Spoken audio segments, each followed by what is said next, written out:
সালাতের মধ্যে আমরা একবার আঙ্গুল উঠাতাম, যা কিয়ামত পর্যন্ত প্রমাণ করা যাবে না।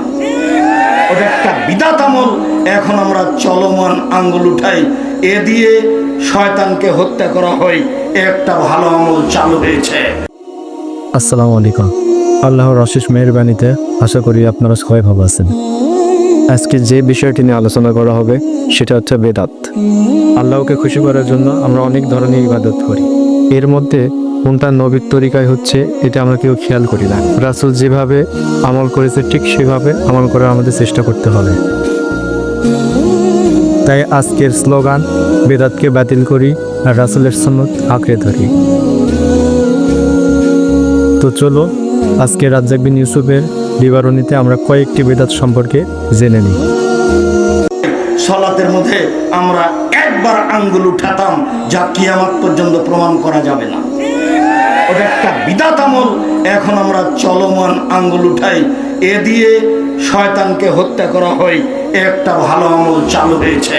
সম্মানিত দিনী ভাই বোন, আপনাকে আমি আরো আমলের কথা বলি যে আমাদের দেশে সালাতের পরে 5 ওয়াক্ত সালাতের পরে হাত তুলে দোয়া হতো, সবাই মিলে চিল্লাচিল্লি করে হাত তুলে দোয়া করা হতো।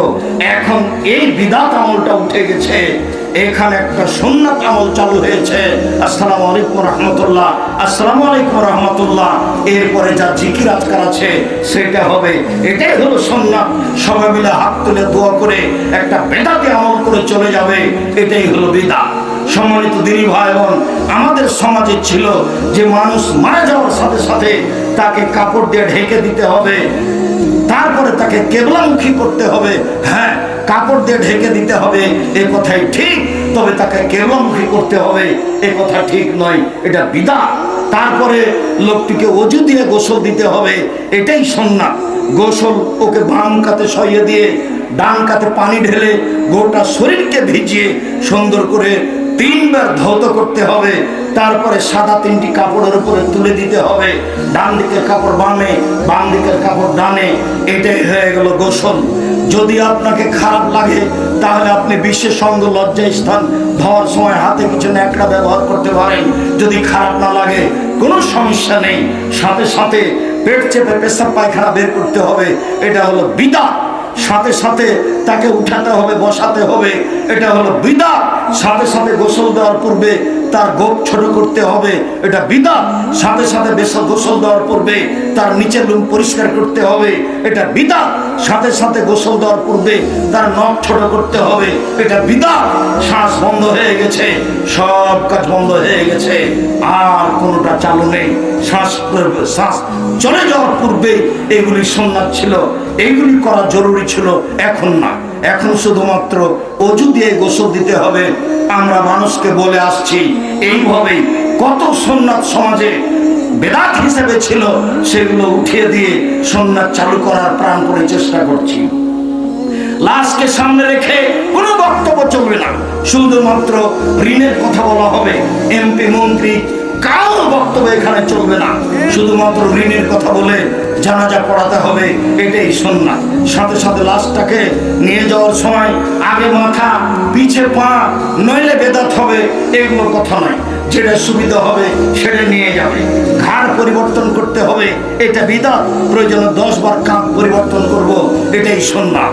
নিয়ে যেতে যেতে 3 বার নামাতে হবে, এটাই বিদআত। প্রয়োজনে 10 বার নামাবো, এটাই সুন্নাত। ওখানে লাশটা না রাখা পর্যন্ত কেউ বসতে পাবো না, এটাই বিদআত। যে যখন গেছে সে তখন বসবে, এটাই সুন্নাত। লাশটাকে রাখার সময় দোয়া পড়তে হবে, এরপরে তাকে পুরো ডান কাতে রাখতে হবে, কলের সাথে লাগিয়ে দিয়ে। আগে শুধুমাত্র মুখটা কেবলার দিকে করার ব্যবস্থা ছিল, মনে করতে এটাই সুন্নাত। এটা সুন্নাত নয়, এটাই বেদাত। শুধুমাত্র মুখটা কেন, গোটা শরীরটাকে কেবলার দিকে করতে হবে, এটাই সুন্নাত। হাতটা বুকের উপরে বেঁধে নামাজি দেখা হতো, এটা নয়, বরং হাতটা পাশে থাকবে, এটাই সুন্নাত। সম্মানিত দিনী ভাই বোন, এলাকার লোক অনেক উপস্থিত হয়েছে, এক ডালি মাটি নিয়ে সবার হাতে ছড়িয়ে নিতে হবে, এটাই হলো বিদআত। যারা মানুষ উপস্থিত হয়েছে তারাই মাটি দিবে, যারা উপস্থিত হয়নি দিবে না। যারা উপস্থিত হয়েছে মাটি বেশি হয়ে গেছে এমনি ঘুরে যাবে, তারা ডবল নেকি পেয়ে যাবে। রাসূল সাল্লাল্লাহু আলাইহি ওয়াসাল্লাম বলেছেন, জানাজায় 1 কেরাত, মাটি দেওয়া পর্যন্ত 2 কেরাত, আপনি 2 কেরাত নেকি পেয়ে যাবেন।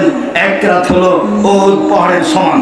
সম্মানিত দিনী ভাই বোন, এরপরে মাটি দিয়ে চলে যাবেন, দোয়া পড়ে আল্লাহুম্মা গফির লাহু ওয়া সাব্বিতহু সুন্নাহ।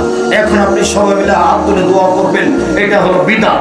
আপনি এখানে খেজুর ডাল পুঁতে দিবেন, এটা হলো বিদআত। খেজুর ডাল পুঁতে দিবেন না, এমনি রেখে দিবেন, এটা হলো সুন্নাহ। কুকুরকে ঠেকানোর জন্য, সিরগালকে ঠেকানোর জন্য অন্য কিছু করতে পারেন, সেটা ভিন্ন কথা। সম্মানিত দিনী ভাই বোন, বলছিলাম রাসূল সাল্লাল্লাহু আলাইহি সাল্লাম এইভাবে দাওয়াতের কথা বলেছেন এবং এইভাবে দাওয়াত দিলে এরকম ফজিলত হবে, এই কথা তিনি বলেছেন।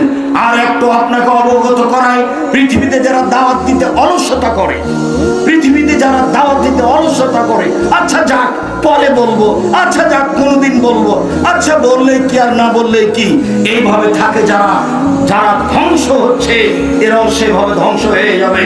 রাসূল সাল্লাল্লাহু আলাইহি সাল্লাম বলছেন, মাসালুল মুদহিন ফি হুদুদিল্লাহ ওয়াল ওয়াকি ফিহা, যারা অন্যায় করে আর যারা অন্যায়কে সহ্য করে, যারা অন্যায় করে আর যারা অন্যায়কে দেখে থেকে যায়, এদের দুইজনের উদাহরণ এক দলের মতো।